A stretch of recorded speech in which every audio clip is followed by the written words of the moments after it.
दोस्तों, आज हम आपके लिए 3 लोक कथाओं का कलेक्शन लेके आए हैं। ये तीनों लोक कथाएं असम की लोक कथाओं से ली गई हैं।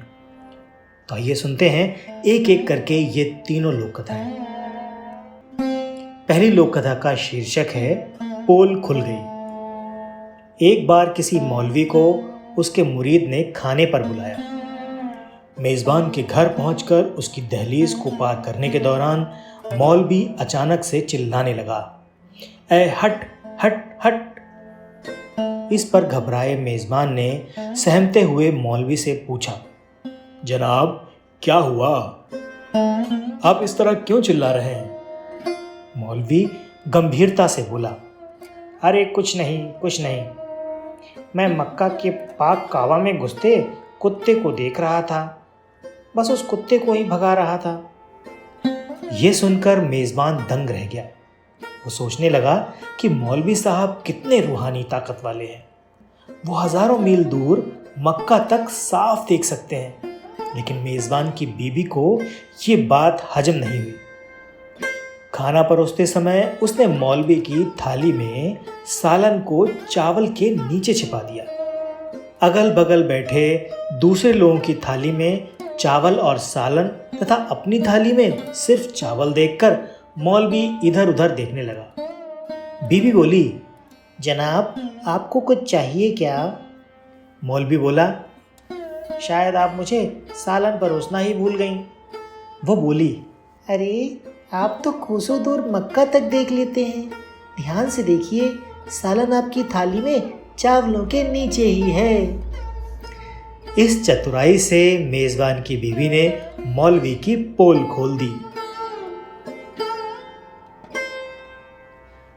आज की दूसरी लोक कथा 99 का चक्कर। प्राचीन काल की बात है। असम के ग्रामीण इलाके में तीरथ नाम का कुम्हार रहता था।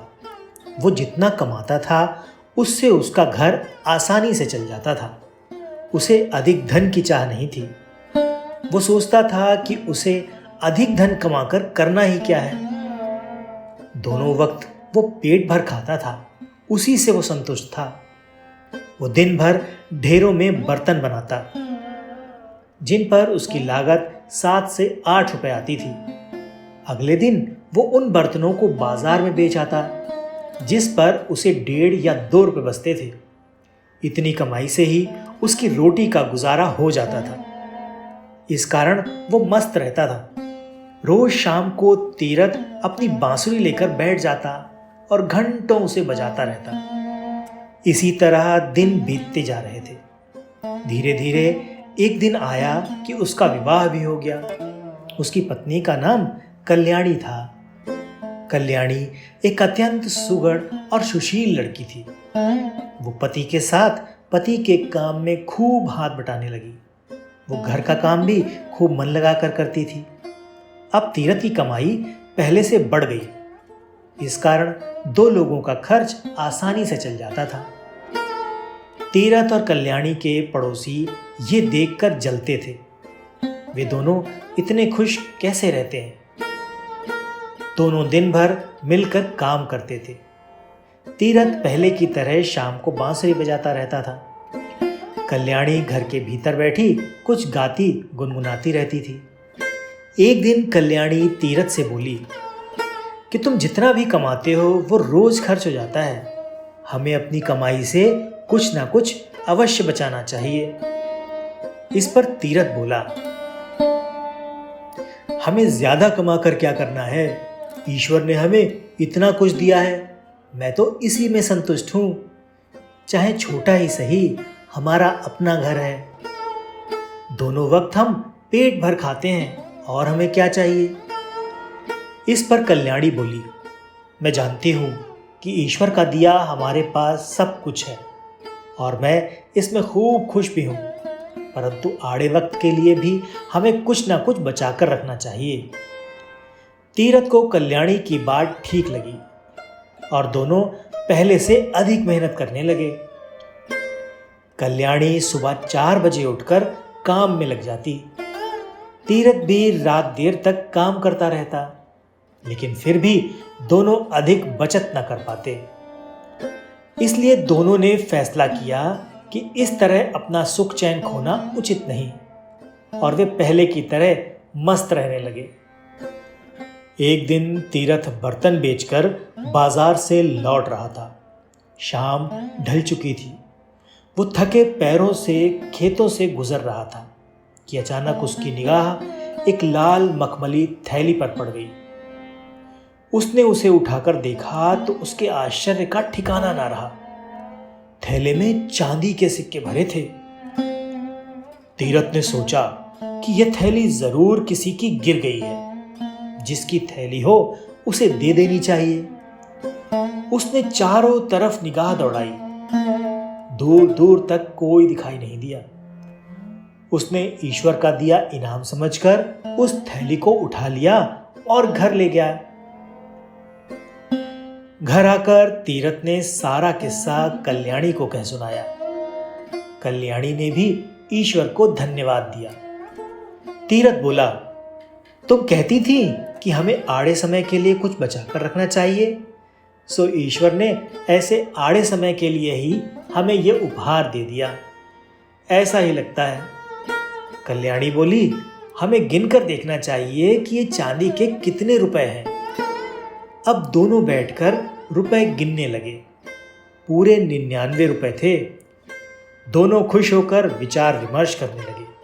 कल्याणी बोली, इन्हें हमें आड़े समय के लिए उठा कर रख देना चाहिए।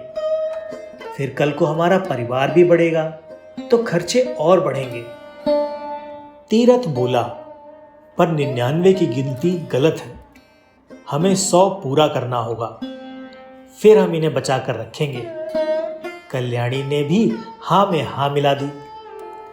दोनों जानते थे कि चांदी के 99 रुपए को 100 रुपए करना बहुत कठिन काम है, परंतु फिर भी दोनों ने दृढ़ निश्चय किया कि इसे पूरा करके ही रहेंगे। अब तीरथ और कल्याणी ने दुगनी चौगुनी मेहनत से काम करना शुरू कर दिया। तीरथ भी बर्तन बेचने सुबह ही निकल जाता, फिर देर रात तक घर लौटता। इस तरह दोनों लोग थक कर चूर हो जाते थे। अब तीरथ थका होने के कारण बांसुरी नहीं बजाता था, ना ही कल्याणी खुशी के गीत गुनगुनाती थी। उसे गुनगुनाने की फुर्सत ही नहीं थी, ना ही वो अड़ोस पड़ोस या मोहल्ले में कहीं जा पाती थी। दिन रात एक करके दोनों लोग एक एक पैसा जोड़ रहे थे। इसके लिए उन्होंने 2 वक्त के स्थान पर 1 वक्त भोजन करना शुरू कर दिया, लेकिन चांदी के 100 रुपए पूरे नहीं हो रहे थे। यूं ही 3 महीने बीत गए। तीरथ के पड़ोसी खुसर फुसर करने लगे कि इनके यहाँ जरूर कोई परेशानी है, जिसकी वजह से ये दिन रात काम करते हैं और थके थके रहते हैं। किसी तरह 6 महीने बीतने पर उन्होंने 100 रुपए पूरे कर लिए। अब तक तीरथ और कल्याणी को पैसे जोड़ने का लालच पड़ चुका था। दोनों सोचने लगे कि 100 से क्या भला होगा, हमें और जोड़ने चाहिए। अगर 100 रुपए और जुड़ गए तो हम कोई व्यापार शुरू कर देंगे, फिर हमारे दिन सुख से बीतेंगे। उन्होंने आगे भी उसी तरह मेहनत जारी रखी। उधर पड़ोसियों की बेचैनी बढ़ती जा रही थी। एक दिन पड़ोस की रम्मो ने फैसला किया कि वो कल्याणी की परेशानी का कारण जानकर ही रहेगी। वो दोपहर को कल्याणी के घर जा पहुंची। कल्याणी बर्तन बनाने में व्यस्त थी। रम्मो ने इधर उधर की बातें करने के बाद कल्याणी से पूछ ही लिया, बहन, पहले तो तुम रोज शाम को मधुर गीत गुनगुनाती थी, आजकल तुम्हारा गीत सुनाई नहीं देता।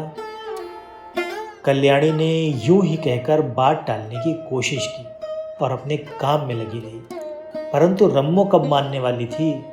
वो बात को घुमाकर बोली, आजकल बहुत थक जाती हो ना, कहो तो मैं तुम्हारी मदद कर दूं।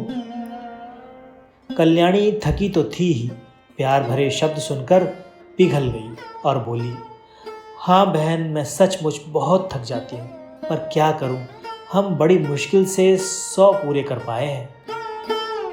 क्या मतलब? रम्मो बोली। तो कल्याणी ने पूरा किस्सा कह सुनाया। रम्मो बोली, बहन, तुम दोनों तो गजब के चक्कर में पड़ गए हो। तुम्हें इस चक्कर में पड़ना ही नहीं चाहिए था। ये चक्कर आदमी को कहीं का नहीं छोड़ता। कल्याणी ने आश्चर्य व्यक्त करते हुए कहा, तुम किस चक्कर की बात कर रही हो? मैं कुछ समझी नहीं। अरे बहन, 99 का चक्कर, रम्मो ने जवाब दिया। और ये कहानी यहीं पर समाप्त हो गई। आज की तीसरी और अंतिम कहानी, शिव जी का वाहन। ये उस समय की बात है जब भगवान शिव के पास कोई वाहन नहीं था। उन्हें पैदल ही जंगल और पर्वतों की यात्रा करनी पड़ती थी। एक दिन मां पार्वती उनसे बोली, आप तो संसार के स्वामी हैं, क्या आपको पैदल यात्रा करना शोभा देता है? शिव जी हंसकर बोले, देवी, हम तो रमते जोगी हैं, हमें वाहन से क्या लेना? भला साधु भी कभी सवारी करते हैं? पार्वती ने आंखों में आंसू भरकर कहा, जब आप शरीर पर भस्म लगाकर, बालों की जटा बनाकर, नंगे पांव कांटों भरे पथ पर चलते हैं तो मुझे बहुत दुख होता है। शिव जी ने उन्हें बार बार समझाया, परंतु वो जिद पर अड़ी रही। बिना किसी सुविधा के जंगल में रहना पार्वती को स्वीकार था, परंतु वो शिव जी के लिए सवारी चाहती थी। अब भोले भंडारी चिंतित हुए, भला वाहन किसे बनाए? उन्होंने देवताओं को बुलावा भेजा। नारद मुनि ने सभी देवों तक उनका संदेश पहुंचाया। सभी देवता घबरा गए, कहीं हमारे वाहन न ले ले। सभी कोई ना कोई बहाना बनाकर अपने अपने महलों में बैठे रहे। पार्वती उदास थी। शिवजी ने देखा कि कोई देवता नहीं पहुंचा। उन्होंने एक हुंकार लगाई तो जंगल के सभी जानवर आ पहुंचे। शिवजी ने उनसे कहा, तुम्हारी मां पार्वती चाहती हैं कि मेरे पास कोई वाहन होना चाहिए। बोलो, कौन बनेगा मेरा वाहन? सभी जानवर खुशी से झूम उठे। छोटा सा खरगोश फुदक कर आगे बढ़ा, भगवान, मुझे अब अपना वाहन बना ले, मैं बहुत मुलायम हूं। सभी खिलखिलाकर हंस पड़े। शेर गरज कर बोला, मूर्ख खरगोश, मेरे होते तेरी जरूरत कैसे हुई सामने आकर बोलने की? बेचारा खरगोश चुपचाप कोने में बैठकर गाजर खाने लगा। शेर हाथ जोड़कर बोला, प्रभु, मैं जंगल का राजा हूं, शक्ति में मेरा कोई सामना नहीं कर सकता, मुझे अपनी सवारी बना लें। उसकी बात समाप्त होने से पहले ही हाथी बीच में ही बोल पड़ा, मेरे अलावा और कोई इस काम के लिए ठीक नहीं। मैं गर्मी के मौसम में अपनी सूंड में पानी भरकर महादेव को नहलाऊंगा। जंगली सुअर कौन सा कम था, अपनी थूथन हिलाते हुए कहने लगा, शिवजी, मुझे सवारी बना लो, मैं साफ सुथरा रहने की कोशिश करूंगा। यह कहकर वो अपने शरीर की कीचड़ को चाटने लगा। कस्तूरी हिरन ने नाक पर हाथ रखा और बोला, छी, कितनी बदबू आ रही है, चल भाग यहां से, मेरी पेट पर शिवजी सवारी करेंगे। उसी तरह सभी जानवर अपना अपना दावा जताने लगे। शिव जी ने सबको शांत कराया और बोले, कुछ ही दिनों में मैं सब जानवरों से एक चीज मांगूंगा, जो मुझे वो ला देगा वही मेरा वाहन होगा। नंदी बैल भी वहीं खड़ा था। उस दिन के बाद से वो छिप छिप कर शिव पार्वती की बातें सुनने लगा। घंटों भूख प्यास की परवाह किए बिना वो छिपा रहता। एक दिन उसे पता चल गया कि शिवजी बरसात के मौसम में सूखी लकड़ियां मांगेंगे। उसने पहले ही सारी तैयारी कर ली। बरसात का मौसम आया, सारा जंगल पानी से भर गया। ऐसे में शिवजी ने सूखी लकड़ियों की मांग की तो सभी जानवर एक दूसरे का मुंह ताकने लगे। अब वो नंदी बैल गया और बहुत सी लकड़ियों के गट्ठर ले आया। उसे देखकर भगवान शिव बहुत प्रसन्न हुए। मन ही मन वे जानते थे कि बैल ने उनकी बातें सुनी हैं। फिर भी उन्होंने नंदी बैल को अपना वाहन चुन लिया। सारे जानवर उनकी और मां पार्वती की जय जयकार करके अपने घर वापस लौट आए। तो ये तो थी आज की रोचक मनोरंजन से भरपूर 3 लोक कथाएं। अगर ये कहानियां आपको पसंद आई हो तो वीडियो को लाइक कर दीजिएगा। चैनल पर नए हैं तो सब्सक्राइब ज़रूर कीजिएगा। आज के वीडियो में इतना ही। मिलते हैं किसी और ऐसी ही नई कहानी के साथ। आपका धन्यवाद।